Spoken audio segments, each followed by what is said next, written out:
The email arrived while I was in Tokyo, finalizing a deal that would change everything. I almost dropped my phone when I saw the subject line. The house is sold.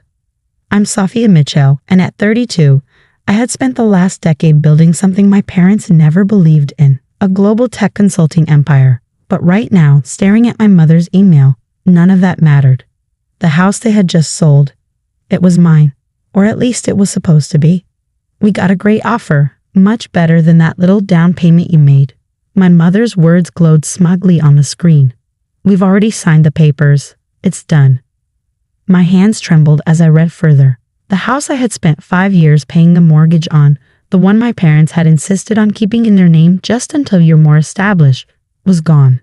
They had sold it right from under me, while I was overseas closing the biggest deal of my career. I excused myself from the meeting, ignoring the concerned looks from my Japanese partners.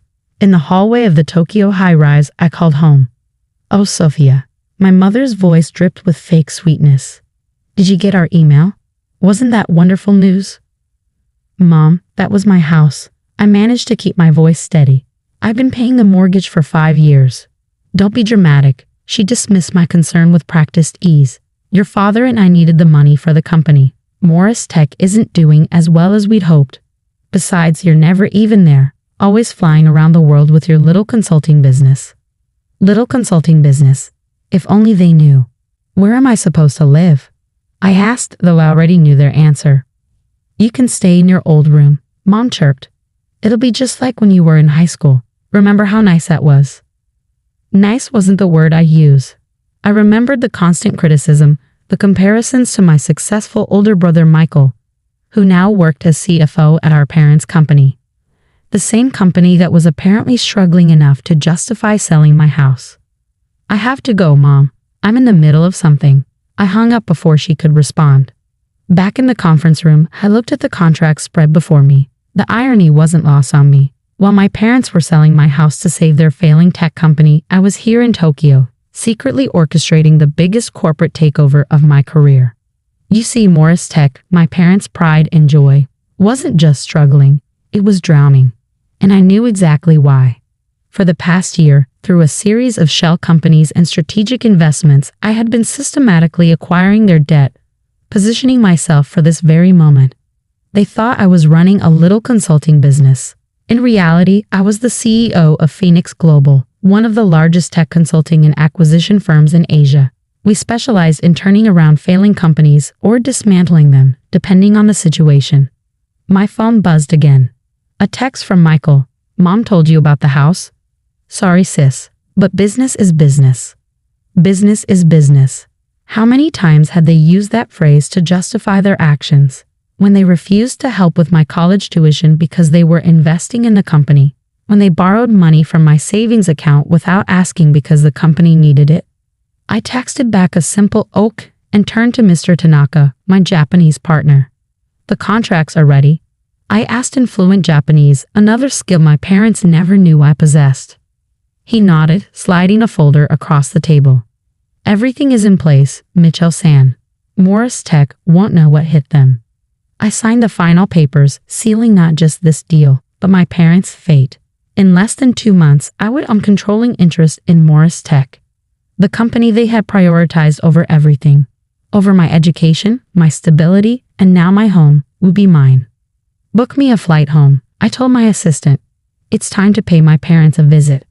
The next few weeks passed in a blur of legal documents and strategic meetings. I moved into a luxury hotel suite, refusing my mother's offers to come home. Every call from them went unanswered, every email unread. Let them think I was upset about the house. Let them think I was hiding in my little consulting business. They had no idea what was coming. The morning it all came together, I stood in front of my mirror, adjusting my blazer. The woman staring back at me wasn't the daughter they had dismissed for so many years. She was a CEO, a force to be reckoned with. And today, everyone would know it. I grabbed my briefcase, filled with the documents that would change everything, and headed to Morris Tech's headquarters. Time to show my parents exactly what their unsuccessful daughter had become. Walking into the building, I remembered all the times I visited as a child. Watching my father and brother strut around like kings while my mother simpered at their sides.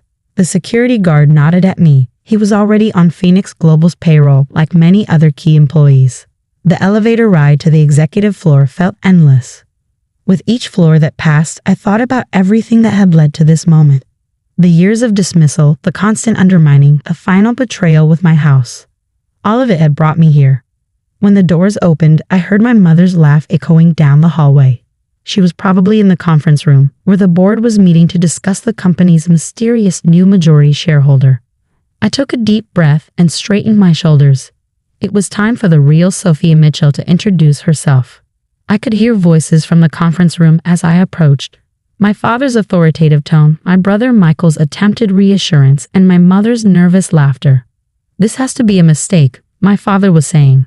"Some anonymous company can't just buy controlling interest in Morris Tech. We built this company." "Dad, I've checked everything," Michael replied. "Phoenix Global owns 51% of our shares.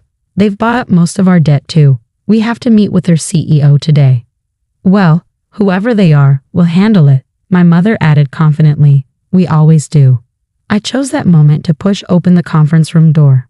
The entire board of directors turned to stare at me. My father's face darkened with annoyance. "Sophia, this is a private meeting. Whatever drama you're here about with the house can wait." I smiled, setting my briefcase on the polished table. "Actually, I'm right on time. The CEO of Phoenix Global is scheduled to meet with you at 10 a.m. My brother checked his watch, frowning. "Yes, but they're not here yet." "Actually, she is." I pulled out the contracts and documentation from my briefcase. "I'm here. I'm the CEO of Phoenix Global."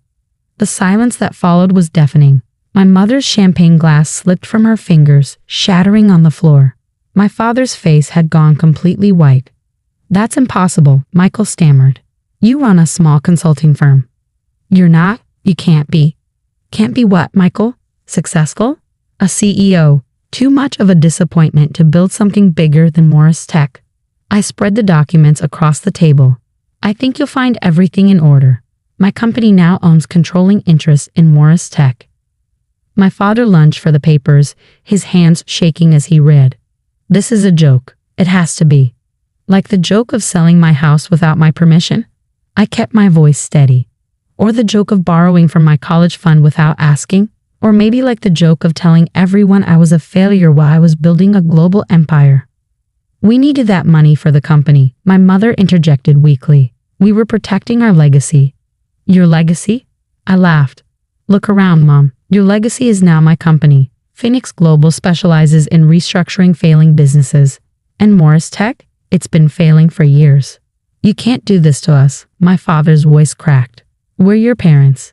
Business is business." I quoted their favorite phrase back to them. "Isn't that what you always said?" I turned to the board members, many of whom were trying to hide their smiles. They'd suffered under my family's mismanagement for years. "As of today, there will be changes. Michael, you're no longer CFO. Dad, you're stepping down as CEO. Mom, your position as VP of Public Relations is terminated. You're firing us?" Michael looked like he might faint. "Your own family?" I thought about all the times they'd chosen the company over me, all the dismissive comments, the stolen opportunities, the constant undermining. "No, I'm not firing you. I'm offering you exactly what you gave me. A chance to work your way up from the bottom." "Michael, there's an entry-level accounting position open." "Dad, we need someone in sales." "Mom, I hear the reception desk is available." My mother burst into tears. My father's face had turned from white to purple. "Or," I continued, "you can clean out your desks by the end of the day. Your choice." "You ungrateful," my father started, but I cut him off. "Careful, Dad. Remember who you're talking to. I'm not that little girl anymore. I'm your boss." I gathered my documents and headed for the door, then paused. "Oh, and about my house? The one you sold. I bought the company that purchased it.